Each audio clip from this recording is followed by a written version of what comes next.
Aditya classes exam गुरु channel में आप सबका स्वागत है। भारत के भूगोल के अंतर्गत हम लोग की क्लास चल रही थी। आज 16वीं क्लास है और आज की क्लास में हम लोग पढ़ेंगे भारत के प्राकृतिक संकट और आपदाओं के विषय में। जैसे भारत में भूकंप कैसे आता है या सूखा कैसे पड़ती है, बाढ़ कैसे आता है, ज्वालामुखी विस्फोट कैसे होता है, उन तमाम प्रश्नों को हम लोग जानेंगे जो अक्सर एग्जाम में पूछे जाते हैं, पूछे गए हैं और आने वाले दिनों में पूछे जाएंगे। ठीक है, आइए शुरुआत करते हैं इस चैप्टर की। कि मानव या याद रखिएगा प्रकृति द्वारा, मानव या प्रकृति द्वारा जो है वह घटना जिसे जीव जंतु पेड़ पौधे आदि को अत्यधिक क्षति पहुंचती है उसे आपदा के नाम से जाना जाता है। ठीक है, यहाँ आप देखेंगे आपदा निम्नलिखित प्रकार का होता है, जैसे भूकंप, सूखा, बाढ़, ज्वालामुखी विस्फोट, चक्रवात, औद्योगिक आपदा आदि। ठीक है, इस चैप्टर से आसान प्रश्न आते हैं। मेरे ख्याल से एक बार इस वीडियो को देख लीजिएगा अंत तक तो आपको सारे कॉन्सेप्ट क्लियर हो जाएंगे। बहुत प्रश्न कठिन नहीं आते हैं क्योंकि ज्यादा बनते नहीं है इससे। ठीक है, तो आइए देखते हैं आपदा से। सबसे पहले भूकंप के विषय में चर्चा किया जाए। भूकंप से जो भी प्रश्न आते हैं सब कुछ इसमें शामिल कर लिया गया है। पृथ्वी के भूकंप को याद रखिएगा, पृथ्वी के कंपन को भूकंप कहा जाता है। पृथ्वी के कंपन के दो प्रमुख कारण होते हैं, पहला प्राकृतिक कारण और मानवजनित कारण।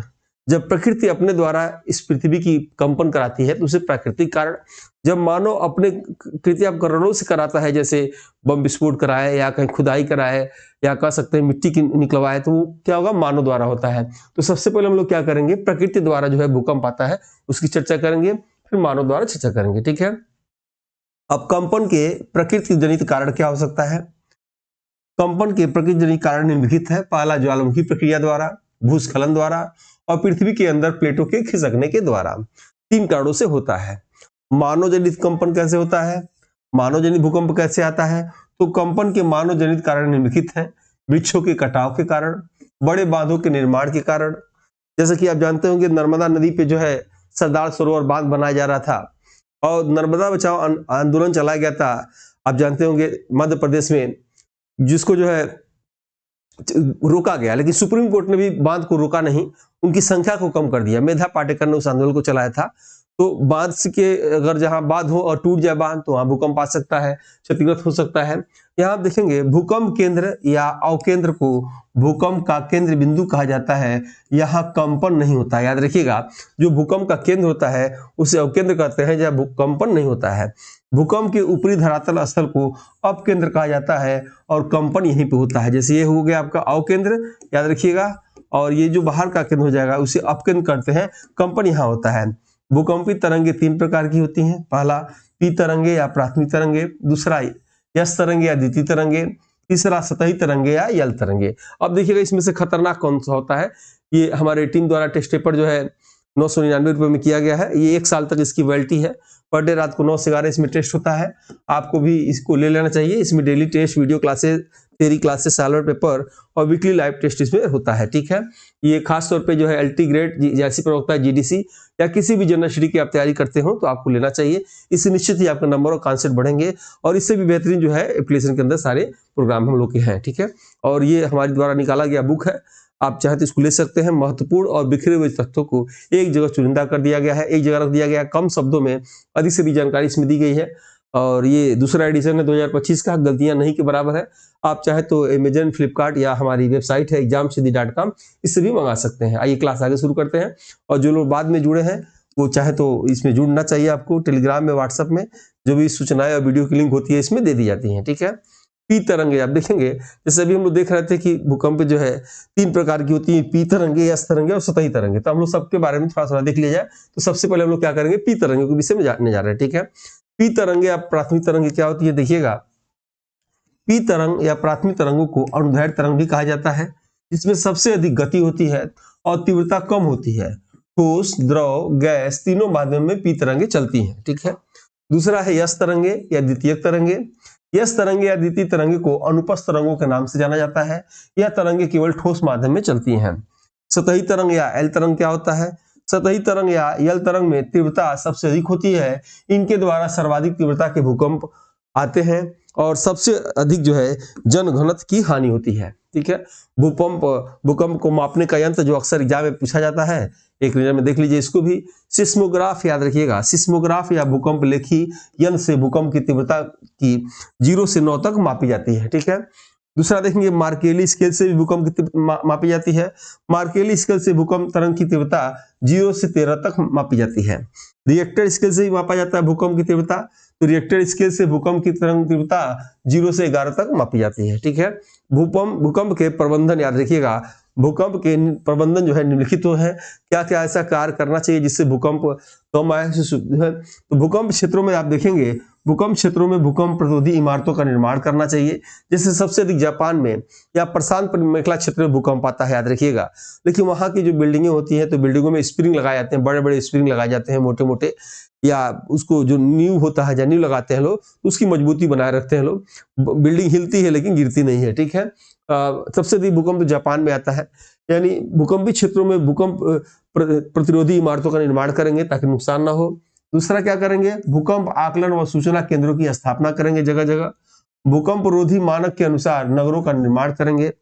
सामुदायिक स्तर पर भूकंप की तैयारी करेंगे और भूकंप केंद्रों द्वारा समय समय पर हलचल का पता लगाते रहेंगे। ठीक है, नोट कर लीजिएगा, ये तीनों इंपॉर्टेंट है, आपके एग्जाम में आता है, याद रखिएगा। राष्ट्रीय भूभौतिकी अनुसंधान संस्थान का मुख्यालय कहाँ है? हैदराबाद, तेलंगाना में है। ठीक है, भूकंप अभियांत्रिकी एवं प्रशिक्षण विभाग का मुख्यालय कहाँ है? रुड़की, उत्तराखंड में है। और समुद्र में आए भूकंप को सुनामी कहा जाता है। ठीक है, सूखा के विषय में देखा जाए, दूसरा पॉइंट सूखा है। सूखा के विषय में क्या प्रश्न आएगा कि जिस क्षेत्र में जल व आर्द्रता की अधिक समय तक अभाव हो जाए, जिस क्षेत्र में 75 सेंटीमीटर से कम वर्षा हो, उस क्षेत्र को सूखाग्रस्त क्षेत्र कहा जाता है। सूखा से बचने के उपाय क्या है? सूखाग्रस्त क्षेत्रों को नदी जोड़ो परियोजना पर बल देना चाहिए। ठीक है, नदी पर बांध व जलाशय का निर्माण करना चाहिए सूखा से बचने के लिए।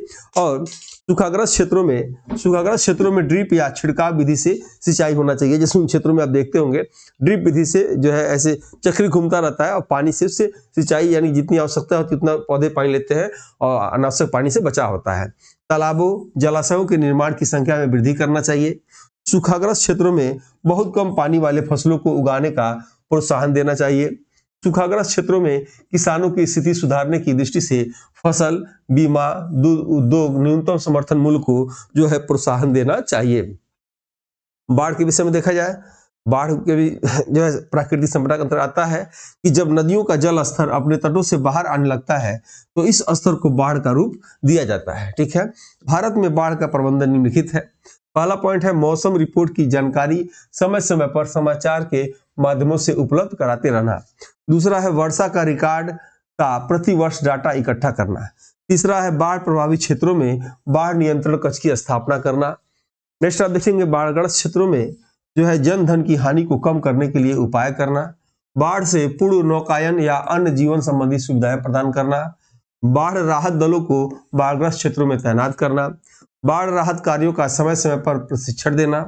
पेयजल व स्वास्थ्य हेतु उचित व्यवस्था करना। ज्वालामुखी विस्फोट याद रखिएगा, ये प्रश्न आता है अगर आपके एग्जाम में आ जाए कि भारत के सभी राज्यों में क्या भारत में भूकंप है कहीं, तो भारत में भूकंप एक ही जगह याद रखिएगा मात्र, वो कहाँ है आपका? अंडमान निकोबार में। ठीक है, और दो ज्वालामुखी का नाम याद रखिएगा, बैरन ज्वालामुखी और नारकोडम ज्वालामुखी, जिसमें बैरन मतलब बैरन बर्न याद रखिएगा, यानी जो जागृत अवस्था का ज्वालामुखी है वो बैरन है, याद रखिएगा, और नारकोडम सुषुप्त अवस्था का है। वैसे अगर आप लोनार झील का नाम सुने होंगे, लोनार झील कहाँ है? महाराष्ट्र में है। वो जो है वहां भी कभी ज्वालामुखी था जो सूख चुका है और वहां उसका झील का निर्माण हुआ है। ठीक है, भारत में केवल जो है अंडमान निकोबार में ही जो है ज्वालामुखी पाए जाते हैं। आइए देखा जाए कि ज्वालामुखी संबंधी जो भी तथ्य आपके एग्जाम में पूछे जाएंगे। ज्वालामुखी विस्फोट एक ऐसी घटना है जिसके कारण लावा, राख, जहरीली गैस, जलवाष्प आदि निकलता है, जिससे उस क्षेत्र में अपार जनधन की हानि होती है। भारत में केवल द्वीपीय क्षेत्र में अंडमान निकोबार में ज्वालामुखी पाया जाता है, अभी हमने आपको बताया। भारत का एकमात्र सक्रिय ज्वालामुखी बैरन ज्वालामुखी अंडमान में स्थित है। भारत का सुषुप्त ज्वालामुखी नारकोडम है जो अंडमान क्षेत्र में स्थित है।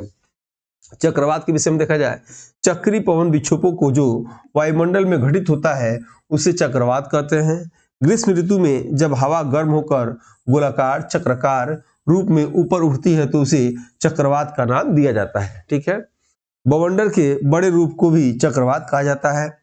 यदि चक्रवात कर्क या मकर रेखा के बीच में आए तो उसे उष्ण चक्रवात के नाम से जाना जाता है। ठीक है, यदि चक्रवात कर्क रेखा एवं मकर रेखा के ऊपर में आए तो इसे उपोष्ण या शीतोष्ण चक्रवात कहा जाता है। ठीक है, अब एक प्रश्न आपके एग्जाम में आता है कि किस देश में चक्रवात को किस नाम से जाना जाता है, उसकी यहाँ चर्चा करेंगे। देश व चक्रवात का नाम निम्नलिखित है। चीन में याद रखिएगा चक्रवात को टाइफून कहते हैं। जापान में चक्रवात को भी टाइफून कहते हैं और चीन में टाइफून कहते हैं। ऑस्ट्रेलिया में याद रखिएगा विली कहते हैं। अमेरिका में टार्नेडो कहते हैं। कैरिबियन देश में याद रखिएगा हरिकेन कहते हैं। और जो कैरिबियन सागर के जो चारों ओर देश है उसे कैरिबियन देश कहा जाता है। भारत में याद रखिएगा चक्रवात के नाम से जाना जाता है। ठीक है। चक्रवात आपदा का प्रबंधन याद रखिएगा। चक्रवात आपदा का प्रबंधन निम्नलिखित है। पहला पॉइंट है चक्रवात प्रभावित क्षेत्रों में वृक्षारोपण को बढ़ावा देना चाहिए। तालाबों व जलाशयों का निर्माण करना चाहिए। वैज्ञानिक विधि से भविष्यवाणी को बढ़ावा देना चाहिए। चक्रवात प्रतिरोधी बनावटों का विकास करना चाहिए और चक्रवात सूचना सहायता केंद्र की स्थापना करना चाहिए। छठवां पॉइंट हम लोग देखेंगे औद्योगिक आपदा एवं दुर्घटना याद रखिएगा। औद्योगिक आपदा दुर्घटना निम्नलिखित है। इससे भी प्रश्न कभी कभी आपके एग्जाम में आ जाते हैं। सबसे पहला ये ज्यादा पूछता है भोपाल गैस कांड, आज भी पूछता है। 1984 में याद रखिएगा 2 से 3 दिसंबर के मध्य रात्रि को मिथाइल आइसोसाइनाइड के कारण अपार जनधन की हानि हुई।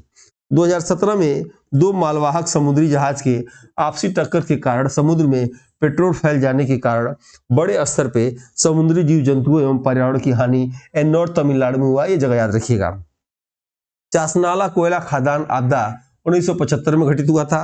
2 जून 2023 को बालासोर जिला उड़ीसा में 3 ट्रेनों के टकराने से भीषण हादसा हुआ था। इसको भी हम जो है आपदा दुर्घटना कह सकते हैं। और इसी के साथ ये प्राकृतिक जो संकट और आपदाओं का जो है क्लास समाप्त करते हैं। और जिन लोग को टेस्ट लेना ले सकते हैं, हमारी बुक भी अमेजन से या हमारी वेबसाइट से ले सकते हैं। जो लोग नहीं जुड़े से जुड़ जाइए। तो इसी के साथ ये क्लास हम समाप्त करते हैं। भारत के भूगोल के अंतर्गत 2 क्लास और बचा हुआ है, उसको भी आपको मिल जाएगा। पूरा भारत का समान भूगोल समाप्त हो जाएगा। ठीक है। आप सबने इतनी देर तक मेरे इस क्लास को देखा, इसके लिए आप सबको बहुत बहुत धन्यवाद। मिलते हैं हम लोग नेक्स्ट वीडियो में। तब तक के लिए जय हिंद, जय भारत।